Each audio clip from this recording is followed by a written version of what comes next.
एक बार की बात है, जंगल में बहुत तेज हवा चल रही थी। तेज हवा से बचने के लिए एक सियार पेड़ के नीचे खड़ा था और तभी उस पेड़ पर एक भारी शाखा आकर गिर गई। सियार के सिर में गहरी चोट लगी और वो डर कर अपनी मांद की ओर भाग चला। उस चोट का असर कई दिनों तक रहा और सियार शिकार पर नहीं जा सका। खाना न मिलने के से सियार दिन प्रतिदिन कमज़ोर होता रहा। एक दिन उसे बहुत तेज भूख लगी और उसे अचानक एक हिरन दिखाई दिया। सियार उसका शिकार करने के लिए बहुत दूर तक हिरन के पीछे दौड़ा, लेकिन वह बहुत जल्दी थक गया और हिरन को नहीं मार पाया।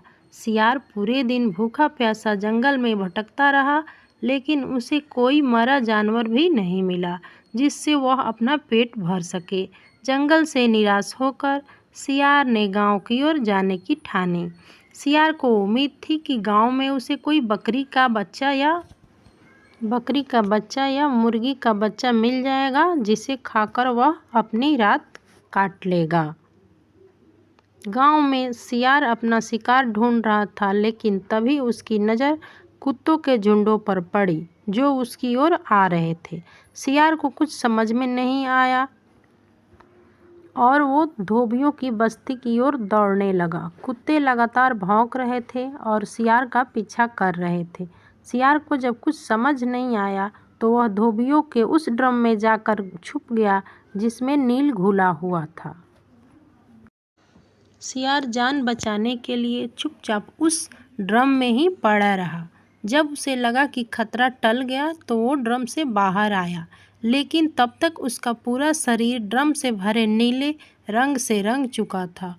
वो जंगल में आया तो उसने देखा कि उसके नीले रंग को देखकर सभी जानवर उससे डर कर भाग रहे थे।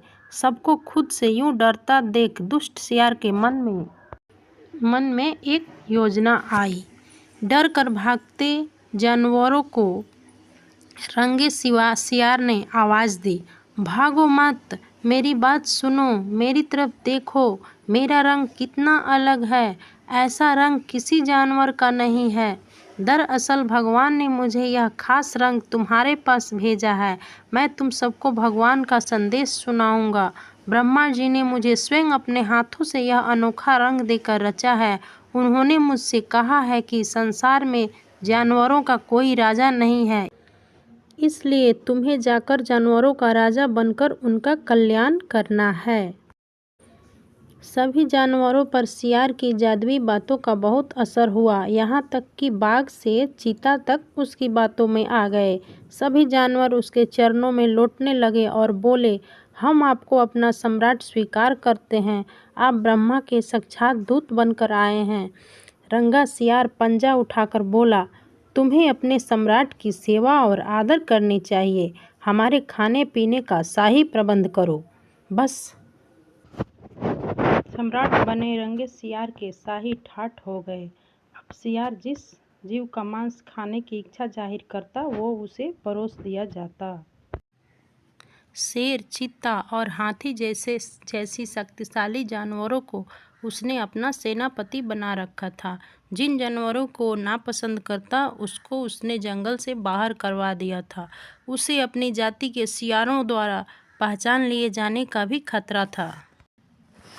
इसलिए नीले सियार ने बाकी सियारों को भी जंगल से बाहर करवा दिया। एक दिन नीला सियार खूब खा पीकर अपने शाही माद में आराम कर रहा था कि बाहर उजाला देखकर बाहर की ओर चला आया। चांदनी रात थी और पास के जंगल में सियारों की टोलियां अपनी आवाज़ में जोर जोर से चिल्ला रहे थे। उनकी आवाज़ को सुनते ही रंगा सियार भी भूल गया कि उसने क्या कपट किया है। तभी उसके अंदर के जन्मजात स्वभाव ने जोर मारा। वो भी चांद की ओर मुंह उठाकर सियारों के स्वर मिलाकर जोर जोर से अपनी बोली में चिल्ला पड़ा। जंगल के जानवरों सहित शेर और बाघ ने उसे चिल्लाते देख लिया और उन्हें यह समझते देर नहीं लगी कि यह कोई और नहीं सियार ही है जो धोखा देकर सम्राट बना है। शेर और बाघ उसकी ओर लपके और पलक झपकते ही उसको मारकर खा गए। सीख। छल, कपट, झूठ और धूर्तता का फल एक न एक दिन जरूर मिलता है।